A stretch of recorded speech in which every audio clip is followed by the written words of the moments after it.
Target परिवार में एक बार फिर से सभी शिक्षक साथियों का स्वागत है। आज हम आपके सामने में बिहार स्पेशल से 200 प्रश्नों के सीरीज का आज चौथा सेट लेकर आए हैं। तो सभी साथी जुड़ जाइए और जो भी साथी नए चैनल को सब्सक्राइब कर लीजिए।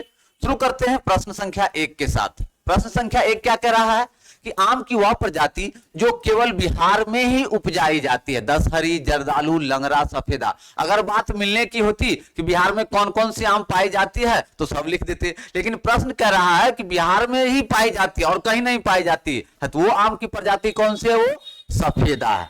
सफेदा आम की प्रजाति जो कहां है? सिर्फ और सिर्फ बिहार में ही पाई जाती है। एक चीज और याद रखिएगा कि बिहार का एक आम है जर्दालू आम।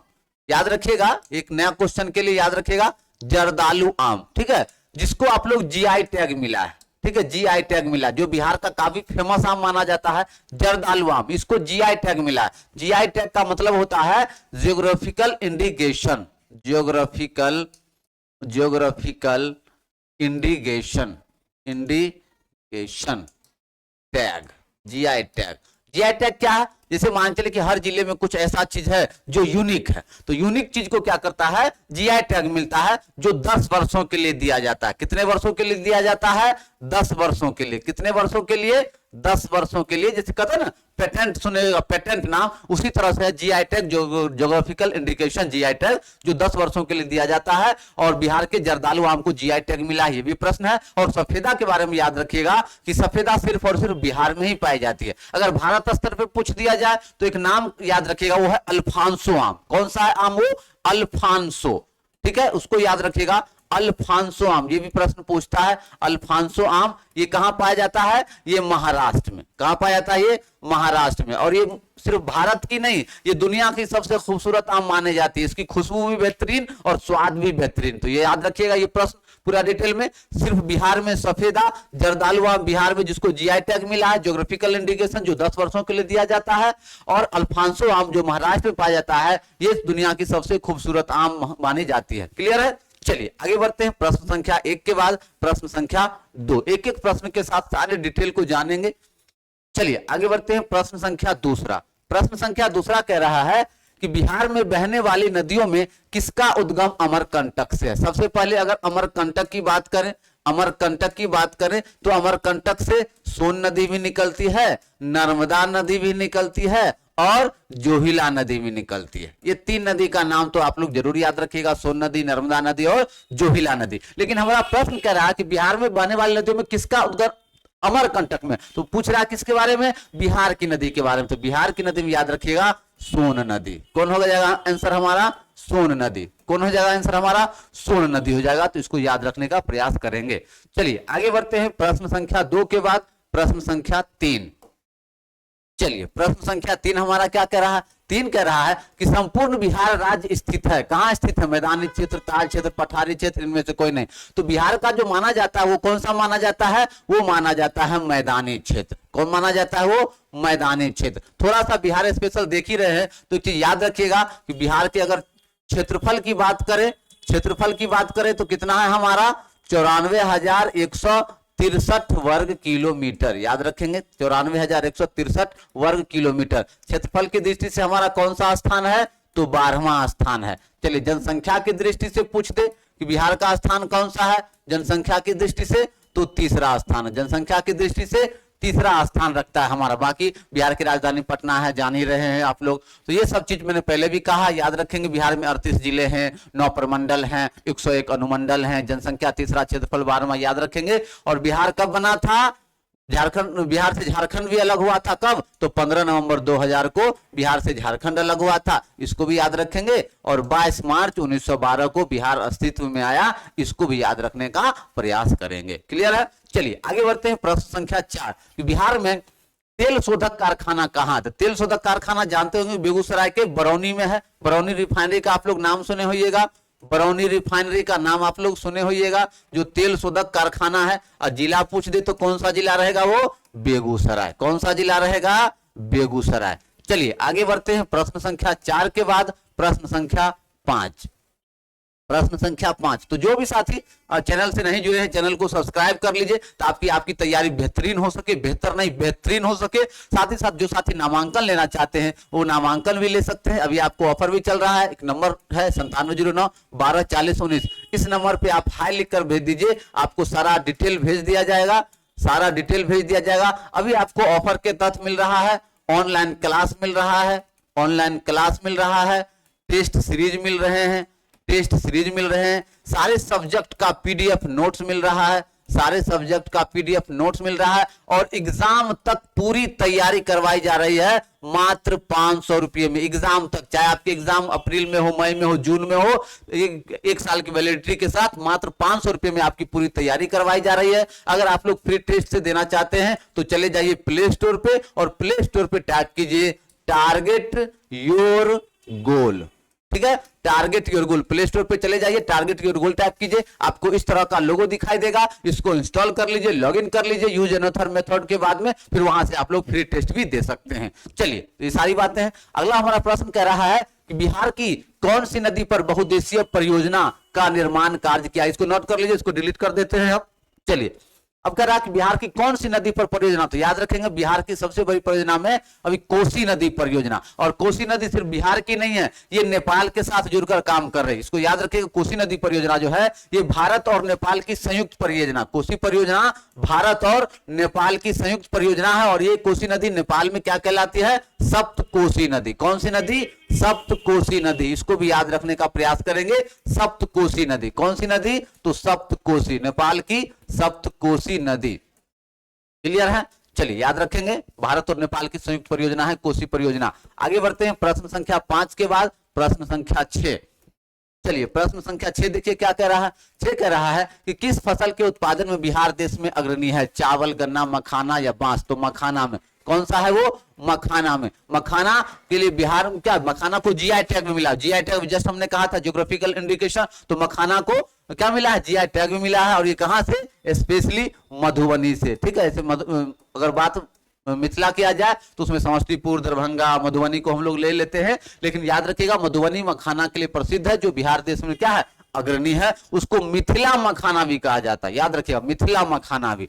चलिए आगे बढ़ते हैं प्रश्न संख्या 6 के बाद प्रश्न संख्या 7। प्रश्न संख्या, सभी साथी तेजी में चैनल को सब्सक्राइब जरूर कर लीजिए। 7वां, बिहार में डालमिया नगर किसके लिए प्रसिद्ध है। तो याद रखेंगे डालमिया नगर किसके लिए प्रसिद्ध है, वो सीमेंट के लिए प्रसिद्ध है। किसके लिए, सीमेंट। और डालमिया नगर किस जिले में है, तो यह है रोहतास जिले में। किस जिले में है, ये रोहतास जिले में है, इसको याद रखना है। और चूंकि ये क्या है, इंडस्ट्रियल एरिया है, जो डालमिया नगर है वो क्या है, इंडस्ट्रियल एरिया है, इसलिए वहां पे कौन सी है, वो सीमेंट। क्योंकि सीमेंट के लिए क्या चाहिए, पानी चाहिए, सीमेंट के लिए पानी चाहिए। तो ये एक नदी के किनारे है जिसको कहते हैं सोन नदी। तो ये भी प्रश्न आता है कि सोन नदी के किनारे, कौन नदी के किनारे है, ये सोन नदी के किनारे। तो इसको भी याद रखने का प्रयास करेंगे, बिहार में डालमिया नगर। चलिए प्रश्न संख्या 7 के बाद प्रश्न संख्या 8। चलिए प्रश्न संख्या 8 देखिए क्या कह रहा है। 8 कह रहा है कि बिहार में कोयले का अनुमानित भंडार कितना। तो बिहार में कोयले का अनुमानित भंडार 16 करोड़ टन माना जाता है। कितना, 16 करोड़ टन। लेकिन एक याद रखिएगा कि भागलपुर का 2 गांव है। एक चीज याद रखिएगा, जो कोयला अगर जिला माना जाए तो भागलपुर का गांव याद रखिएगा जिसको कहते हैं मिर्जा गांव। कौन सा गांव है वो, मिर्जा गांव। मिर्जा गांव याद रखिएगा। और एक लक्ष्मीपुर भी याद रखिएगा, ठीक है। क्योंकि बिहार स्पेशल में आपको बिहार का जिला पूछ सकता है, बीएलए का जो खास जगह है वो पूछ सकता है, तो ये जरूरी है जानना, ठीक है। तो भागलपुर में एक मिर्जा गांव है और एक लक्ष्मीपुर है जहां पे कोयले का भंडार भी मिला है, वहां पे काम भी चल रहा है। चलिए आगे देखते हैं प्रश्न संख्या 8 के बाद प्रश्न संख्या 9। चलिए प्रश्न संख्या 9 को देखिए क्या कर रहा है। 9 कह रहा है कि पूर्वी मध्य रेलवे क्षेत्र का मुख्यालय कहां स्थित है। कहां स्थित है, तो हाजीपुर में स्थित है। कहां स्थित है, हाजीपुर में स्थित है। देखिए कुल अगर रेलवे जोन की बात करें, अगर कुल रेलवे जोन की बात करें तो वर्तमान में अभी रेलवे जोन की संख्या कितनी है, 18। मेट्रो छोड़कर, मेट्रो की काउंटिंग हम लोग नहीं करते हैं, ठीक है। तो रेलवे जोन की कुल संख्या की बात करें तो 18 जोन याद रखेगा। इसके साथ रेलवे जोन में 2 प्रश्न जरूर याद रखेगा। एक प्रश्न है कि भारत का सबसे बड़ा रेलवे स्टेशन, अगर आपसे पूछ दे कि सबसे बड़ा रेलवे स्टेशन भारत का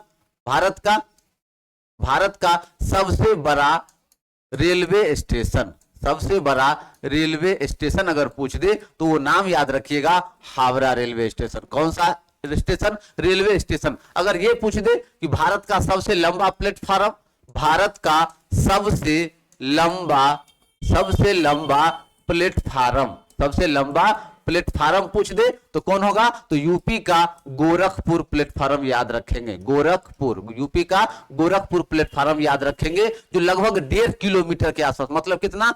1366 याद रखेगा, 1366.4 मीटर है, लगभग 1.5 किलोमीटर के आसपास है। तो इसको भी याद रखने का प्रयास करना है। चलिए आगे, सभी साथी चैनल को सब्सक्राइब कर लीजिए। तो बेहतरीन आपकी क्लासेस चल रही है, लाइव क्लासेस चल रही है, टेस्ट सीरीज चल रहे हैं। तो जो भी साथी ज्वाइन करना चाहते हैं, एक स्क्रीन पे नंबर भी लिखा हुआ है, इस नंबर पे आप लोग कॉन्टैक्ट कर लीजिए और एडमिशन ले लीजिए।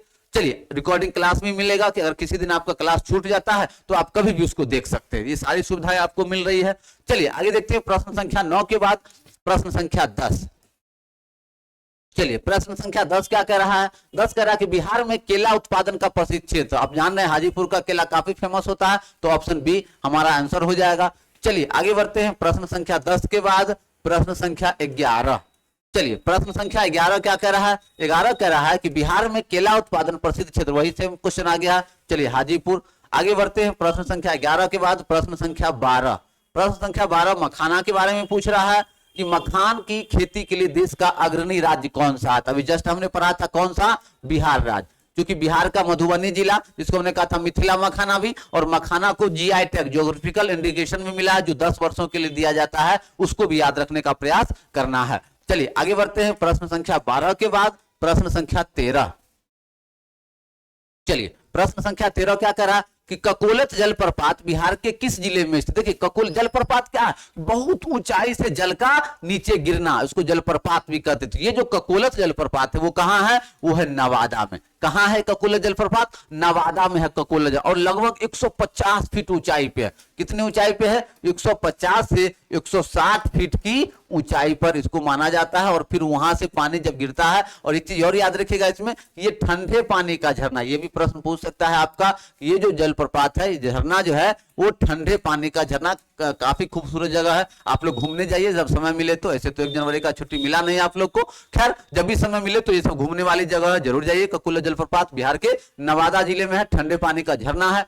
चलिए आगे बढ़ते हैं, प्रश्न संख्या 13 के बाद प्रश्न संख्या 14।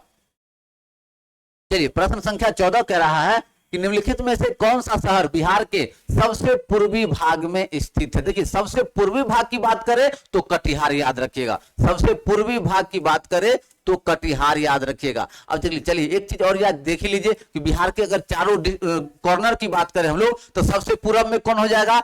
कटिहार हो जाएगा। सबसे दक्षिण की बात करें तो दक्षिण में कौन सा? झारखंड है हमारा। दक्षिण की बात करें तो झारखंड याद रखिएगा। दक्षिण की बात करें तो झारखंड याद रखने का प्रयास करिएगा। और चूंकि ये स्टेट हम लिख दिए ना, इसको याद रखिएगा, भागलपुर या गया। भागलपुर गया, ठीक है। कहीं कहीं गया आ जाता है, कहीं कहीं भागलपुर आ जाता है, लेकिन हम लोग गया को लेके चलते हैं। तो पूर्वी कटिहार, पूर्व में कटिहार, दक्षिण में गया या भागलपुर, और पश्चिम में पूर्वी कटिहार, दक्षिण हो गया। अब 2 स्टेट और बच गया हमारा, 2 स्टेट और देख लीजिए। पश्चिम में कैमूर, पश्चिम में कैमूर लिख दीजिए, पश्चिम में कैमूर लिख दीजिए। अब कौन बचा? पूर्व, पश्चिम, दक्षिण और उत्तर। तो उत्तर में चंपारण, चलिए इसको भी लिख लीजिए, उत्तर में चंपारण, उत्तर में चंपारण ये पूछता है। इसको भी आप लोग याद रखने का प्रयास करेंगे। बिहार की चारों कॉर्नर जिले की बात करें, अगर यही देश की बात, बिहार की चौहद्दी की बात रहती अदर स्टेट के लिए, तो उत्तर में नेपाल याद रखेंगे, दक्षिण में झारखंड याद रखेंगे, पूर्व में पश्चिम बंगाल याद रखेंगे, और उत्तर में पश्चिम में उत्तर प्रदेश को याद रखने का प्रयास करेंगे। चलिए आगे बढ़ते हैं, प्रश्न संख्या 14 के बाद प्रश्न संख्या 15। चलिए, प्रश्न संख्या 15 क्या कह रहा है कि निम्नलिखित झीलों में से कौन सा बिहार में स्थित है? तो बिहार में कौन सा झील स्थित है? अनुपम झील स्थित है। बिहार में कौन सा झील स्थित है? अनुपम झील। और ये कहां है, किस जिले में है? तो कैमूर जिले में। किस जिले में है ये? कैमूर जिले में। किस जिले में है ये? कैमूर जिले में है। इसको भी याद रखेगा। कैमूर में एक अभ्यारण्य भी है जिसको कैमूर वन्य जीव अभ्यारण्य कहते हैं, उसको भी याद रखेंगे, कैमूर वन्य जीव अभ्यारण्य, ठीक है। वही है आपका, ये जो है आपका अनुपम झील इसी अभ्यारण्य में है। प्रश्न संख्या 16 को देखिए, नालंदा विश्वविद्यालय किस लिए प्रसिद्ध है? तो नालंदा विश्वविद्यालय किस चीज के लिए? बौद्ध धर्म दर्शन के लिए। नालंदा विश्वविद्यालय के बारे में मैं आपको बता दूं कि इसमें जब बख्तियार खिलजी जो तुर्क अफगानी शासक थे, एक मुस्लिम शासक के रूप में डेवलप थे, उन्होंने ही नालंदा विश्वविद्यालय में आग लगा दी थी। लगभग 3 महीने तक कंटिन्यूस में जलते रहे और जो सारी बौद्ध धर्म की पुस्तकें थी वो जल गई थी। और कहा जाता है कि बौद्ध धर्म का जो पतन हुआ, बौद्ध धर्म का जो नीचे गिरना स्टार्ट हुआ, ये इसी नालंदा विश्वविद्यालय के नष्ट होने के बाद में, क्योंकि बौद्ध धर्म काफी तेजी से फैल रहा था और इस घटना के बाद फिर बौद्ध धर्म का जो है वो क्या हो गया? विकास थोड़ा सा स्थिर हो गया, नीचे की ओर जाने लगा। चलिए आगे बढ़ते हैं। प्रश्न संख्या 16 के बाद प्रश्न संख्या 17। चलिए प्रश्न संख्या 17 हमारा कह रहा है कि नालंदा विश्वविद्यालय के विनाश के कारण क्या थे? तो मैंने पहले भी कहा कि कौन थे वो? बख्तियार खिलजी। कौन थे वो? बख्तियार खिलजी, जिन्होंने नालंदा विश्वविद्यालय को क्या किया था? आग लगा थी और लगभग 3 महीने तक कंटिन्यू वो जलते रहे थे। 3 महीने तक वो जलते रहे थे और इसमें किस चीज का था? तो सबसे ज्यादा नुकसान हुआ है तो बौद्ध धर्म के पुस्तकों का। किसका नुकसान हुआ? बौद्ध धर्म की पुस्तकों का नुकसान हुआ। और ये जो बख्तियार खिलजी थे ये क्या थे? मेनली थे अफगानी। ठीक है, ये कौन थे? अफगानी थे। ठीक है, तुर्की थे, अफगानी थे और तुर्की जाति के थे, तो इसको याद रखिएगा। और ये जब इंडिया में आते हैं, इंडिया में आने के बाद भी इसको किस रूप में डेवलप किया जाता है? तो एज ए मुस्लिम शासक के रूप में। किस शासक के रूप में? तो मुस्लिम शासक के रूप में इन्होंने यहाँ शासन किया और इसलिए हमारा आंसर क्या जाएगा? मुगल नहीं होगा, मुगल बिल्कुल नहीं होगा। इसको याद रखेंगे, एक मुसलमान शासक के रूप में बख्तियार खिलजी ने नालंदा विश्वविद्यालय को हानि पहुंचाई। चलिए आगे बढ़ते हैं। प्रश्न संख्या 17 के बाद प्रश्न संख्या 18। चलिए प्रश्न संख्या 18 कह रहे हैं कि बिहार आने वाला पहला अंग्रेज यात्री कौन था? तो कौन था? Ralph Finch. कौन था? बिहार आने वाला पहला यात्री रॉल्फ फिंच था। इसको याद रखने का काफी इंपोर्टेंट प्रश्न है ये। प्रश्न संख्या 18 के बाद प्रश्न संख्या 19। प्रश्न संख्या 19 हमारा क्या कह रहा है? 19 कह रहा है कि अंतिम मौर्य सम्राट कौन था? तो अंतिम मौर्य सम्राट कौन था? बृहद्रथ था। अंतिम मौर्य सम्राट कौन था? बृहद्रथ था, जिसकी हत्या किसने की थी? पुष्यमित्र शुंग ने की थी। इसकी हत्या किसने की थी? पुष्यमित्र शुंग ने। याद रखेंगे, इसकी हत्या पुष्यमित्र शुंग ने की थी और यहीं से शुंग वंश की स्थापना शुंग ने की और यहीं से शुंग वंश की स्थापना हुई। यहीं से शुंग वंश की स्थापना हुई। इसको याद रखने का प्रयास करेंगे। चलिए आगे बढ़ते हैं। प्रश्न संख्या 19 के बाद प्रश्न संख्या 20। प्रश्न संख्या 20 आपके स्क्रीन पे है। प्रश्न संख्या 20 कह रहा है कि गुप्त सम्राट जिसने हुनों को पराजित किया, किसने पराजित किया था? तो स्कंदगुप्त ने। किसने किया था? स्कंदगुप्त ने। किसने? स्कंदगुप्त ने। ये भी याद रखिएगा, ये भी अगर पूछ दे आपको कि गुप्त वंश का अंतिम सम्राट कौन था? तो स्कंदगुप्त। गुप्त वंश का अंतिम सम्राट कौन था? स्कंदगुप्त था, जिसने हुनों को पराजित किया था। हुनों कौन थे? एक आक्रमणकारी थे जो मध्य एशिया के जनजाति हुआ करते थे। ठीक है, तो याद रखेंगे स्कंदगुप्त। ठीक है, तो इस तरह से आज हमारा सेट 4 समाप्त हुआ। इस तरह हम लोग को 200 प्रश्नों का सीरीज देखना है। तो जो भी साथी जुड़ना चाहते हैं जो जरूर जुड़ जाइए। ये नंबर है, इस पर हाई लिखिएगा, आपको डिटेल मिल जाएगा। या आप लोग चले जाइए प्ले स्टोर पे और प्ले स्टोर पे आप लोग डाउनलोड कर लीजिए एप्लीकेशन को, टारगेट योर गोल। इसको डाउनलोड कर लीजिए और यहां से आपको सारे कोर्सेस मिल जाएंगे। यहां पे आपको फ्री ऑनलाइन टेस्ट भी मिल जाएंगे। उम्मीद करते हैं आज का टॉपिक काफी इंटरेस्टिंग रहा होगा। जाते जाते चैनल को सब्सक्राइब कर लीजिए। नामांकन के लिए इस नंबर पे हाई लिखकर व्हाट्सएप कर दीजिए। मिलते हैं अगले वीडियो में अगले सेट के साथ। तब तक के लिए जय हिंद।